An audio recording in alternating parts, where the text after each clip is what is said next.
असेच माहितीपूर्ण व्हिडिओ छोट्या-छोट्या फॉर्मॅटमध्ये बघायचे असतील तर टॅब क्लिप्सला नक्की सबस्क्राईब करा आणि हाच व्हिडिओ पूर्ण बघायचा असेल तर आमच्या मेन चॅनलला नक्की व्हिजिट करा टॅब पॉडकास्टवर. बेलपत्र का महादेवाला प्रिय आहे?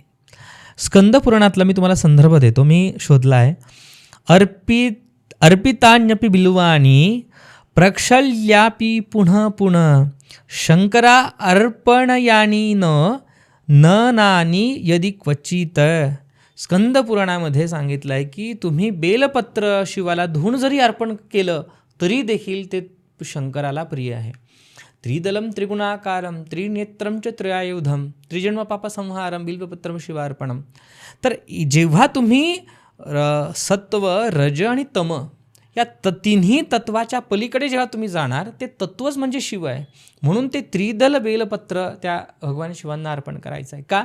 या तिन्ही तत्वाच्या पलीकडे तुम्हाला जायचं आहे. त्रिजन्म पाप संहार. पाप म्हणजे काय? पाप म्हणजे जे आपण ज्या सर्वसामान्य जे पाप समजतात, शास्त्राला तेवढाच अर्थ इथे अपेक्षित नाही आहे. पाप म्हणजे काय? मी स्वतःला शरीर समजणं ह्या सर्वात मोठं पाप आहे. मग मला माझ्या ह्या शवरूपामध्ये मला शिवाचं दर्शन कसं होणार आहे? तर जेव्हा मी या तीन तत्वाच्या पलीकडे जाणार आहे. मग हे मला सदैव मला ते समजावं म्हणून मी ते बिल्वपत्र त्या भगवान परमेश्वराला अर्पण करणार आहे. म्हणून त्या दिवशी बेलपत्राने आराधना ही विशेष सांगितलेली आहे. पण मी तुम्हाला हे पण सांगतो, शिवपुराणामध्ये आपल्याला असाही संदर्भ भेटतो की ज्या व्यक्तीने स्वतःच्या हाताने बिल्ववृक्ष लावलेला आहे तो जो त्याचा संगोपन करतो त्याच वृक्षाचं बिल्वपत्र भगवान शिवाला प्रिय आहे. आपण आजची परिस्थिती पाहिली त्या दिवशी म्हणजे महाशिवरात्रीच्या काळामध्ये सगळ्यात जास्त बेलाच्या वृक्षाची हानी होत असतात.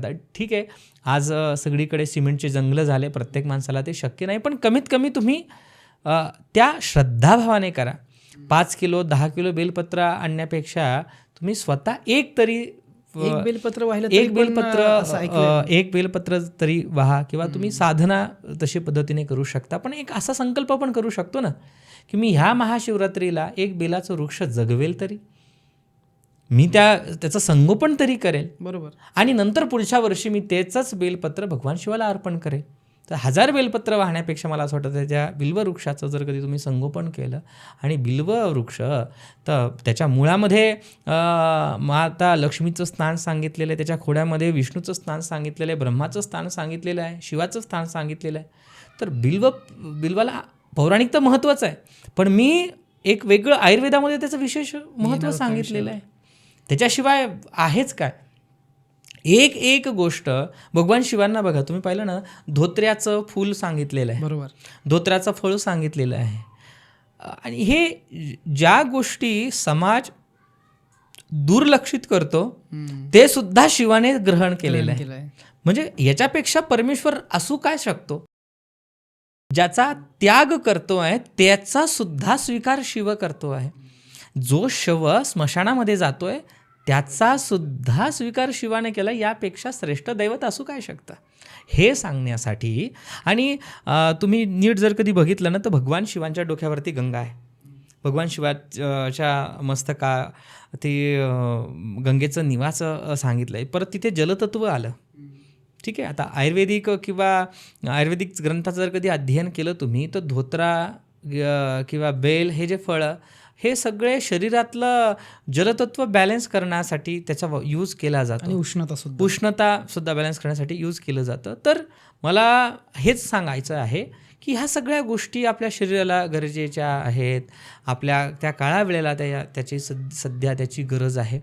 आणि वैदिकतेनं तुम्ही जरी बघत असलात तरी आध्यात्मिक आणि योग साधनेतून जर कधी तुम्ही बघितलात तर ज्यावेळी तुमची कुंडलिनी सहस्रारामध्ये जाते त्यावेळी तुम्हाला ते जे सहस्रार जी धारा आहे त्यातून तुम्हाला सदैव वर्षा होत असते.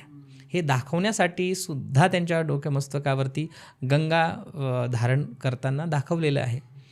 बघा ना तुम्ही, गंगाची धारा त्याचं म्हणजे तो प्रवाहच असा आहे की तो खालून पण वर जाणार आणि वरून पण खाली जाणार. असा तर शिव उपासक किंवा त्याची साधना केल्याने तुमची ऊर्जा तशा पद्धतीने जाऊ शकते. म्हणून या सगळ्या गोष्टी दाखवलेल्या सांगितलेल्या आहेत.